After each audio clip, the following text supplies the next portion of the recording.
my heart, Holy Spirit, message of love to encourage me, lifting my heart from despair, how you love me and care for me, Lord, just speak to my heart,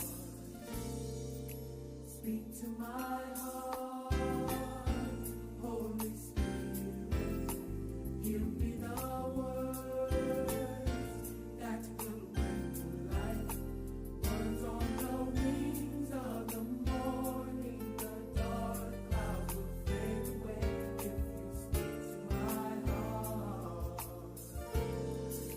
speak to my heart, Holy Spirit, message of love to encourage me, lifting my heart from despair, how you love me and care for me, Lord, just speak to my heart, speak to my heart, speak to my heart, speak to my heart, speak to my heart.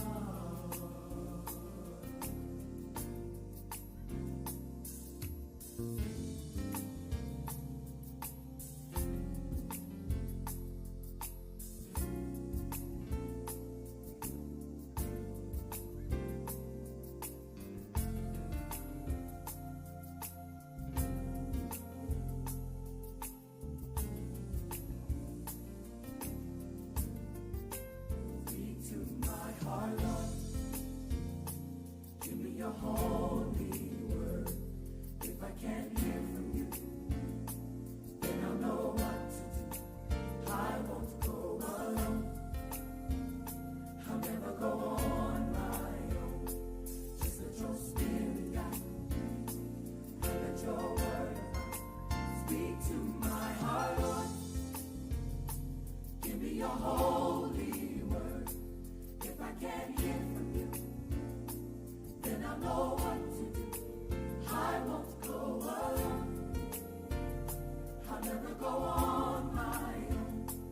Just let your spirit guide and let your word abide.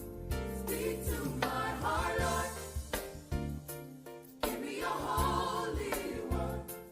If I can't hear from you, then I'll know what to do. I won't go alone. I'll never go on my own. Just let your spirit guide and let your word abide. Speak to my heart, Lord. Give me your holy word. If I can't hear from you, then I'll know what to do. I won't go alone. I'll never go on my own. Just let your spirit guide and let your word abide. Speak to my heart, Lord. Give me your holy word. If I can't hear from you, then I'll know what to do. I won't go alone. I'll never go on my own. Just let your spirit guide and let your word abide. Speak to my heart, Lord. Give me your holy word. If I can't hear from you, then I'll know what to do. I won't go alone. Hi, family. Thank you for joining me here on another episode of Mama's Me. I'm your host, Minister Iris Winters, and you know I have a question for you, a serious question. Have you or anyone you know dealt with, been diagnosed with a mental health disorder? Something to think about. Come back and we'll chit-chat about it.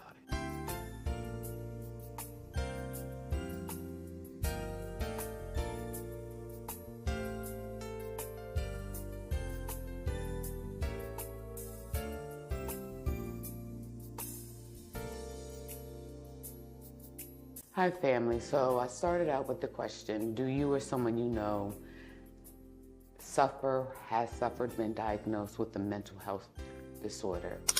Well, it's May, and May is Mental Health Awareness Month. One of my favorite months as far as celebrating things. And here's why. I think we take for granted our mental health sometimes. And I think depending what cultures you come from, it could be, you're not depressed, you don't have this, you don't have that. And also, can I tell you, I'm not a doctor, but I play one. This is my disclaimer, is that in church, we'll say that it's a demon. We'll say that it's a spirit. I'll say this. I had suffered really bad with depression, and until God healed me, there were some things that I had to do. I had to stay on my knees. I had to pray. I had to take medicine. I went to therapy. But I kept on saying, God, don't leave me this way. God is going to heal me. By his stripes, I am healed. And he did that. But a lot of hurtful things came from people who were supposed to be believers. The things that we say, we have to be careful. We have to give them hope. And so I hope that during this course of this month, I give you hope. I hope that I educate you.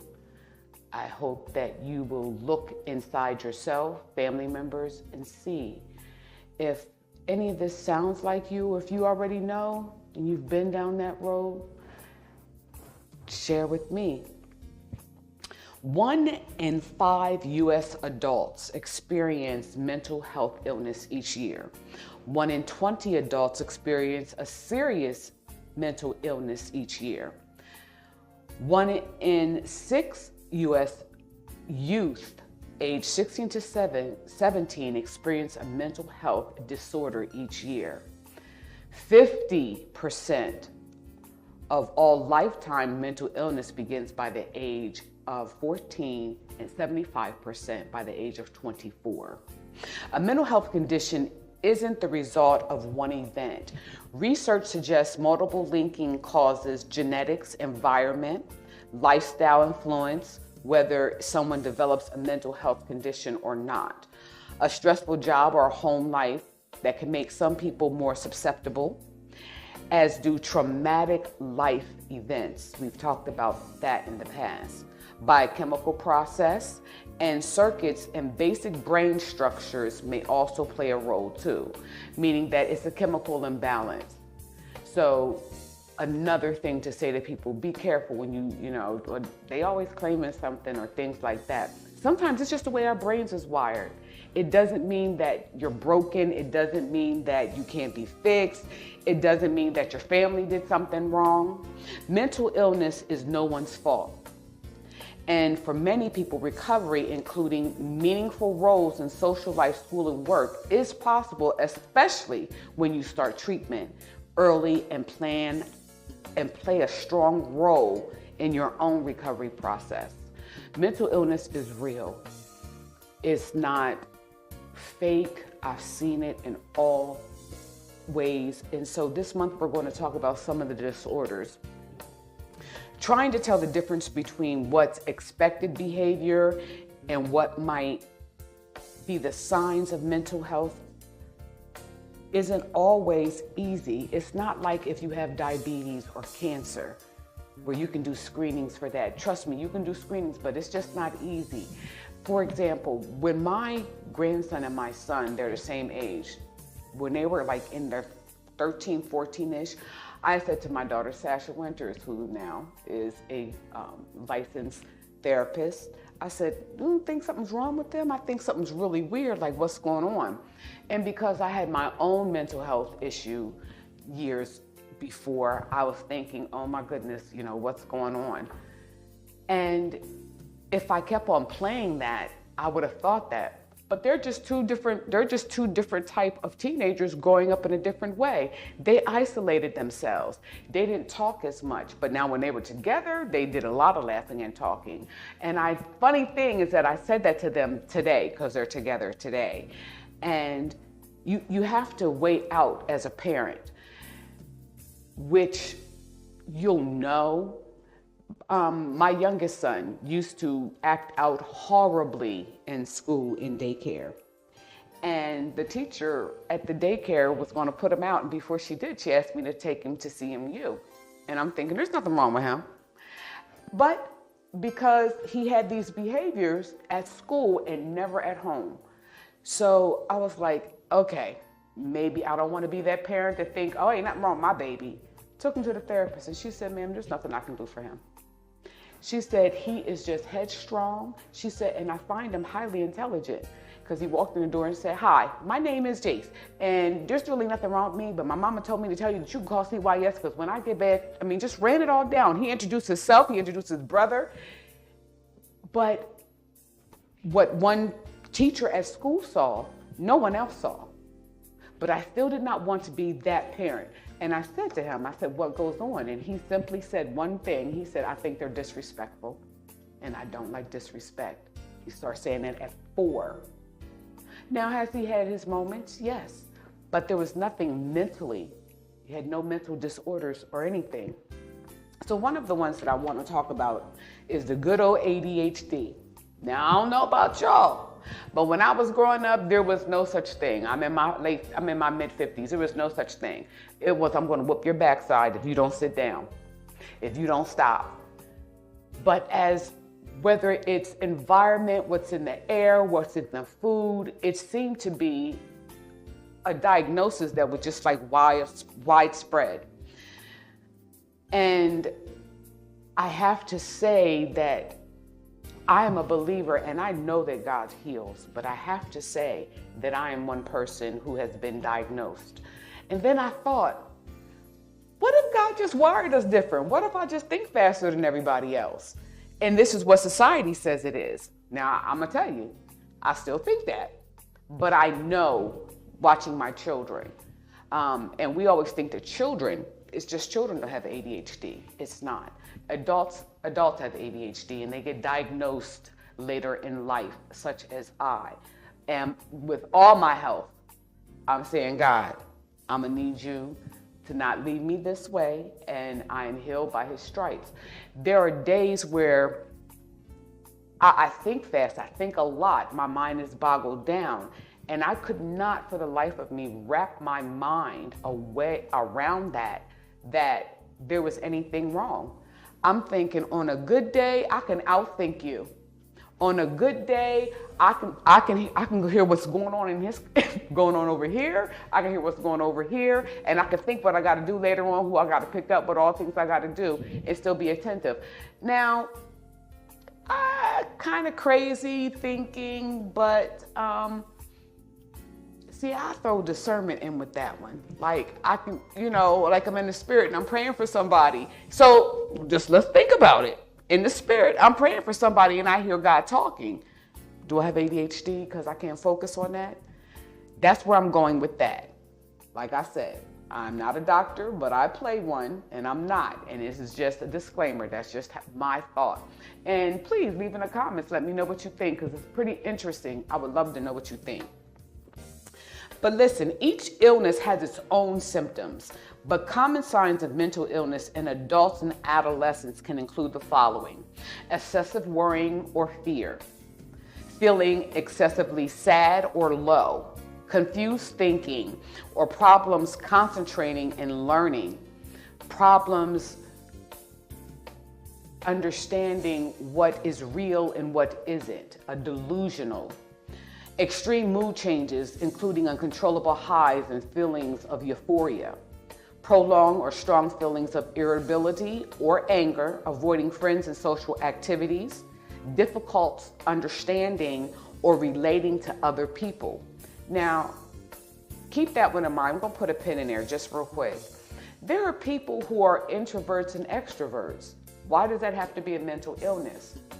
So I asked you, Some people are just truly, really wired different. Have you ever met somebody and you're thinking, whoa, they are strange? I have said that about myself.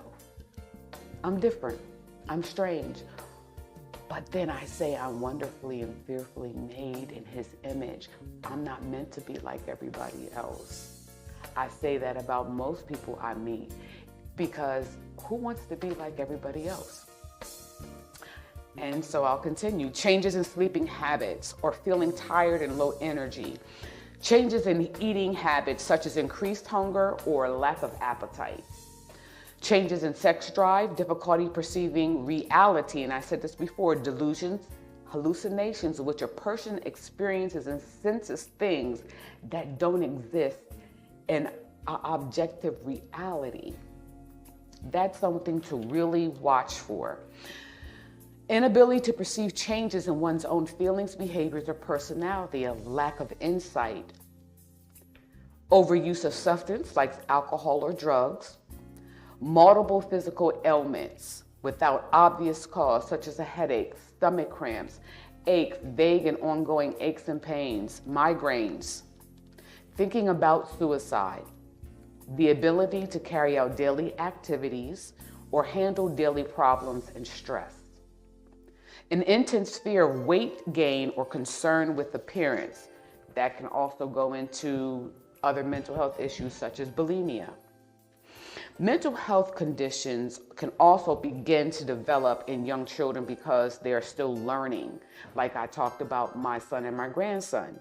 How to identify and talk about their thoughts, their feelings, and their emotions.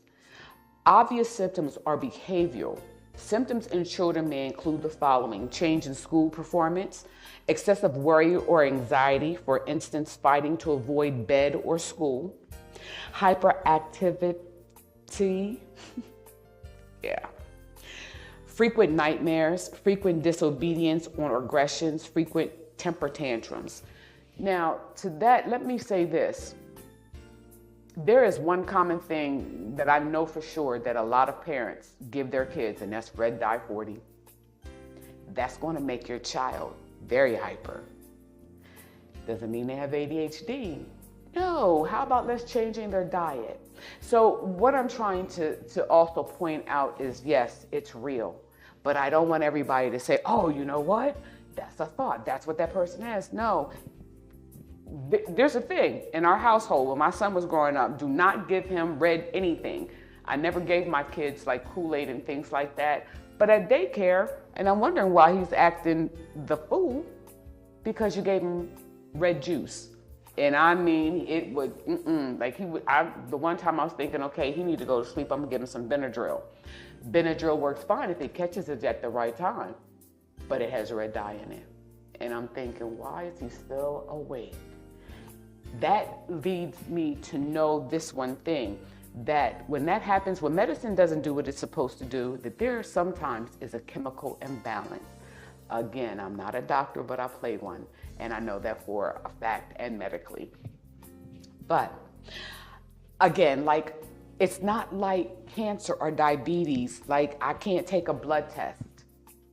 I can't take a PET scan and find out, ooh, you have anxiety.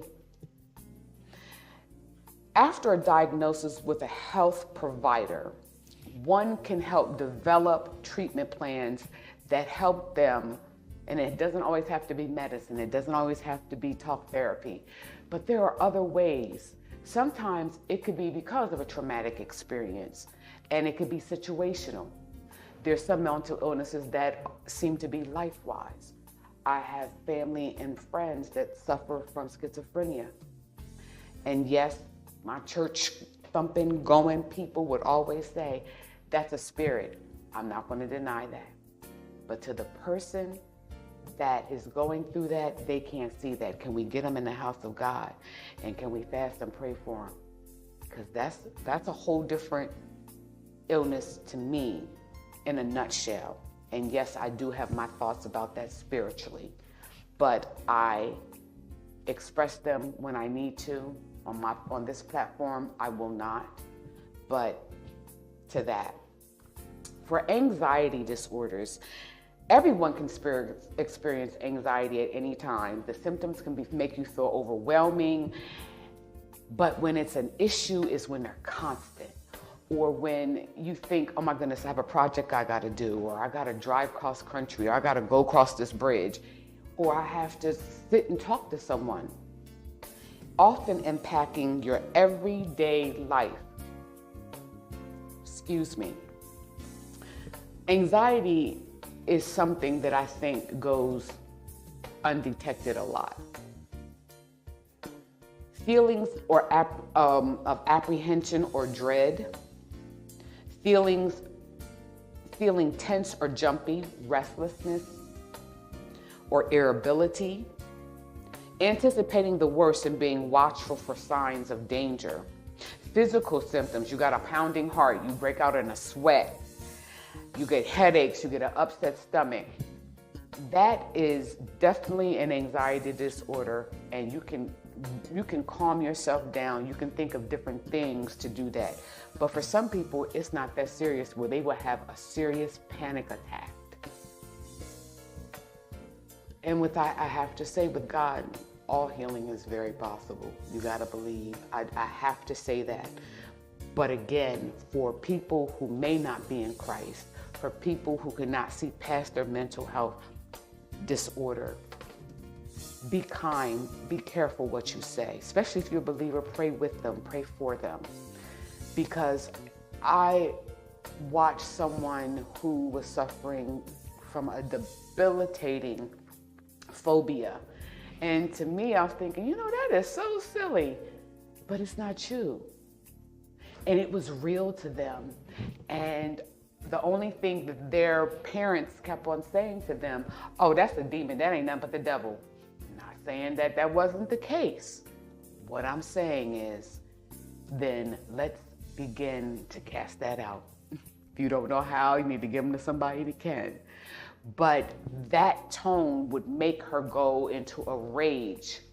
And I was like, let's do two things. Let's get a spiritual counselor. Let's talk to your pastor. And get a doctor's opinion. And what it was, something so simple, but was real. She came from a family of high achievers. I'm talking about high. Doctors, lawyers. Her one brother was a physicist. I was like, really? Get out of here. That's cool. And she did not want to go to school. She didn't want to do all that. So that emotional trauma from childhood brought on that anxiety. But it was very real for her. And I noticed it one day. We were at her house for dinner with her parents. And I'm thinking, Trace, like, you went from here to here. And then I realized I too have had moments like that. Not because my family was over high achievers, but my mother expected a lot. And one day I had to tell her, look, this is who I am. Okay, I'm not smart like everybody else, but I'm smart on my own. Parents, we can make our children feel like something's not good enough. We can actually tank these feelings that end up being mental health diagnoses because, when it comes to trauma, when it comes to anxiety, because of how we're rearing them, the words we say or don't say. Just something to think about. There's a few types of anxiety disorders. There's generalized anxiety, also known as GAD, G-A-D. It produces chronic, exaggerated worrying about everyday life. This worrying can consume you hours each day, making it hard to concentrate or finish daily tasks. A person with GAD may become exhausted by worrying and experience headaches, tensions, or nausea because you done worried yourself sick. And remember when your mama used to say, stress will kill you? I'm here to tell you, I'm sorry, then that's true. Sometimes it's not even a diagnosis or anything going on. It's just constant worry that just makes you sick.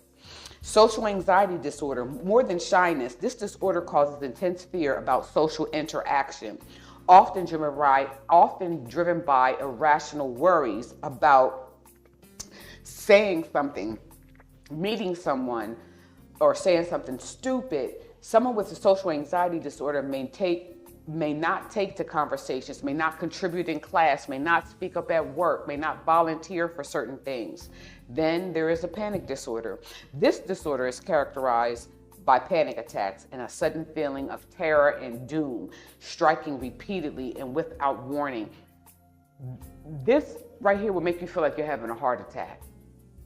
And that is also something to think about, nothing to play with. When you're having a panic disorder, you have panic attacks, you're thinking, oh my gosh, I feel like I'm going to die. Also get your heart checked out. What if it's an arrhythmia? What if you need nitroglycerin underneath your tongue? There are so many things that happens to our bodies when we're worried. There are phobias. We all tend to avoid certain things. Like, I am terrified of mice, terrified of owls, because there was a traumatic experience with an owl. But I don't want it to overtake my life. So when I go to a zoo and I see an owl, I'm closing my eyes. Because 1 minute when they close theirs and open them back up and they do like this, you done lost me. But I had to learn to conquer that. But there's some people who are afraid of the dark. There's some people who are afraid of heights, cars. There's some people who are afraid of spiders. There are some people who are afraid of snakes. I watched a little girl in a beauty salon, terrified of cotton. You know how they have, ladies, they have the big box of cotton so they can take it and wrap it around your head or your neck. But this little girl, her mom told her to sit down and she wouldn't. She got that cotton. She didn't sit down so quick, never got up again. But she was terrified of cotton. I don't know her story. But it can also select you to be muted, mutism, anxiety and fears. Separation anxiety disorders. Children have that, babies have that, adults have that, where you feel like somebody's clingy. It's a separation anxiety. After our car accident, when we had got in 2 car accidents, I never had separation anxiety. But me and my husband were close right after. I mean, like really, really close. Now, we don't live in a big, big house. And so he would go, where are you at? And I said, I'm on the west side over here in this wing. But that fear of losing someone, that anxiety that brings, where we still have trauma experiences. If we're in a car, somebody's falling behind us too fast, or those things are normal. But when it's excessive, when it induces anxiety involving intoxication or withdrawal from medical treatment, substance can make you have anxiety attacks. Two of these things can cause from genetics, environment. I do know, according to medical opinion, that children who have ADHD, most likely their mother had ADHD. I can say in my family, for myself and my children, that is possible. I can also say I'm praying it off of them. You understand where I'm going with that? Like, I know that these are real, but as a believer and a person who saw God do amazing things in healing my mind and my body, I believe that this may be here today, but it doesn't have to stay. Quickly, ADHD, here are signs of an inattentive, because ADHD stands for hyper